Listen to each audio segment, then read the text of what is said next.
ऐसे लड्डू को अपवित्र करना एक मूर्खता है।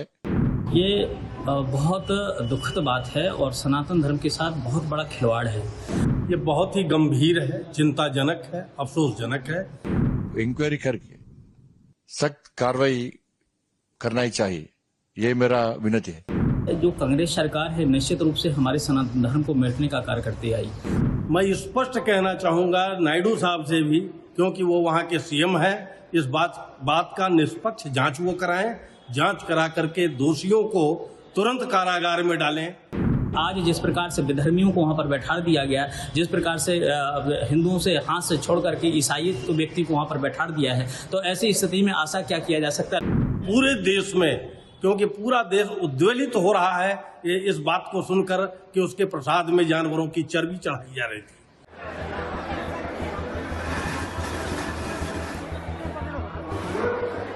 तिरुमला तिरुपति देवस्थान हिंदुओं का एक पवित्र धार्मिक क्षेत्र है।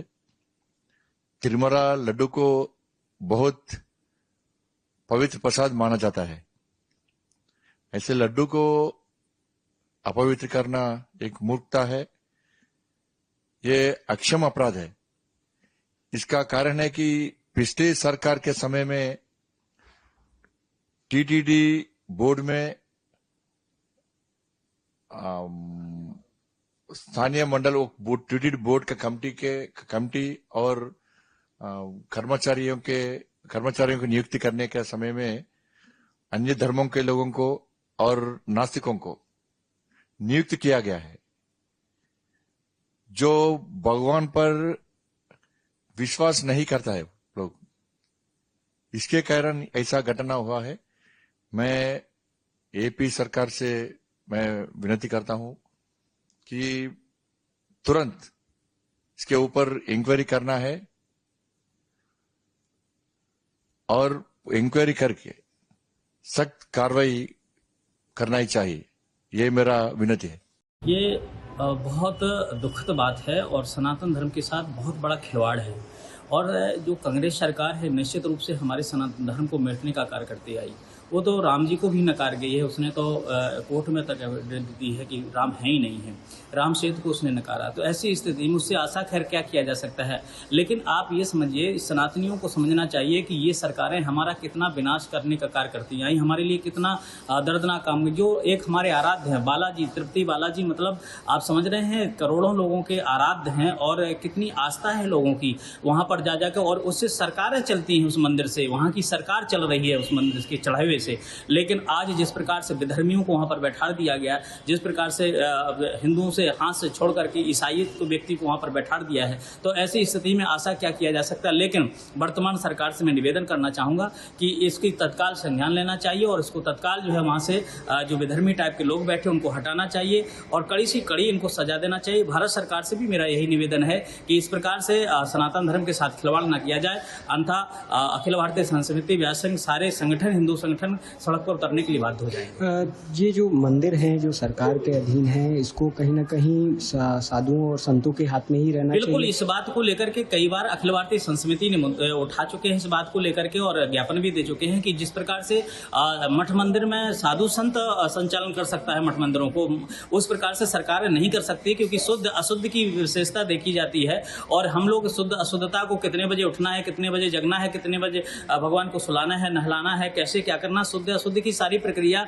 साधु संत अपने ढंग से करते हैं पूजा पाठ। और इस बात को गवर्नमेंट को क्या पता है कि भगवान को कब सुलाना है, कब जगाना है, कब क्या करना है। तो मुझे लगता है जिस प्रकार से लालच में आकर के सरकार मठ मंदिरों को कब्जा करके अपना उस पर आधिपत्य जमाए हुए है, उसको तत्काल खारिज करे और मठ मंदिरों को जो है साधु संतों के हाथ में सौंपे। लगातार ऐसी घटनाएं देखने को मिल रही हैं, चाहे बॉलीवुड हो चाहे ऐसे, तो ये लड़ाई कब तक चलेगी और क्या इसका? देखिए, इसकी अब लड़ाई बढ़ती ही जा रही है। जिस प्रकार से हमारे देवी देवताओं को बॉलीवुड के माध्यम से अपमान किया जाता है, ब्राह्मणों को अपमान किया जाता है, संतों को अपमान किया जाता है, जो सीरीज बनती हैं आप देख रहे हैं, चाहे आश्रम बनी है और चाहे ओ माई गॉड बनी हो, चाहे 80 हो, इस सारी चीज़ों को देखते हुए यह स्पष्ट होता है कि ये लोग सनातन धर्म को गिराने का कार्य कर रहे हैं। और मुझे लगता है कि इन सारी चीज़ों को देखते हुए सरकार को पहले चाहिए कि अगर यही चीज़ होती रही तो अब क्योंकि हिंदू जाग चुका है, अब और सहन नहीं कर पाएगा और इसका परिणाम भारी होगा। सीएम चंद्रबाबू नायडू द्वारा जो खुलासा किया गया ये बहुत ही गंभीर है, चिंताजनक है, अफसोसजनक है। नायडू साहब ने जब कहा कि पिछली सरकार वाईएसआर कांग्रेस की सरकार के शासनकाल के दौरान तिरुपति बालाजी के मंदिर में चढ़ावे के लिए जो लड्डू बनता था वो जानवरों की चर्बी से बनता था। निसंदेह लज्जास्पद है, घृणा जितनी की जाए वो कम है। और मैं स्पष्ट कहना चाहूँगा नायडू साहब से भी, क्योंकि वो वहाँ के सीएम हैं, इस बात का निष्पक्ष जांच वो कराएं, जांच करा करके दोषियों को तुरंत कारागार में डालें, क्योंकि इस तरह का काम, सनातन के विरोध में किया जाने वाला काम हम सनातनियों को कतई बर्दाश्त नहीं होगा। और देश में ये दंगा भड़काने की व्यवस्था हो सकती है पूरे देश में, क्योंकि पूरा देश उद्वेलित हो रहा है ये इस बात को सुनकर कि उसके प्रसाद में जानवरों की चर्बी चढ़ाई जा रही थी।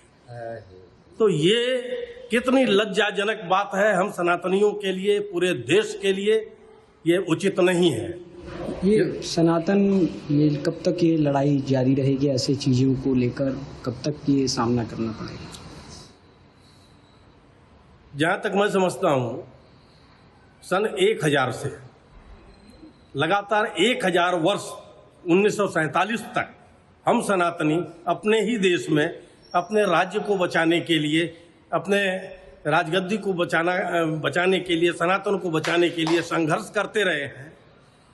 और ये संघर्ष 1947 में जाकर के खत्म हो जाना चाहिए था जब भारत आज़ाद हुआ, लेकिन हम सनातनी हिंदुओं को धोखा दिया गया।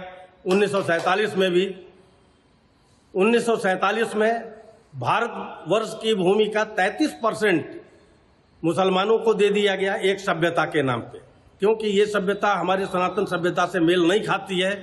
लेकिन धोखा हमारे साथ क्या होता है आप स्पष्ट देखिए कि जो 33% भूमि भारत की दी गई वो मुसलमान भी भारत में रहेंगे। जो 200 वर्ष जिन्होंने शासन किया ईसाइयत ने, वो ईसाई भी भारत में रहेंगे। ये भारत वर्ष पूरा हमारा नहीं है। कितना बड़ा धोखा हम सनातनियों को मिला कि हम अपने देश को आज तक प्राप्त नहीं कर पाए। 47 के बाद आज हम पुनः अपने अस्तित्व की लड़ाई लड़ रहे हैं, क्योंकि यहाँ सरकारें सेकुलर हो गईं और इस सेकुलर सरकारों ने हम सनातनियों का बेड़ा गर्क कर दिया है और हर तरह से हमारे मठ मंदिरों पे कब्जा कर लिया गया। वो सरकार चला रही है। जब सरकार हम चुनते हैं तो सरकार को सरकार चलाने के लिए चुनते हैं, देश को चलाने के लिए चुनते हैं, न कि मठ मंदिरों को चलाने के लिए। इसलिए मैं भारत सरकार से ये आग्रह करूंगा कि अविलंब हमारे मठ मंदिरों को मुक्त किया जाए। जो हमारा सनातन समाज चलाएगा जिसमें विधर्मियों का प्रवेश वर्जित होगा। Subscribe to Midday India. Get direct notifications on all our videos by clicking on the bell icon.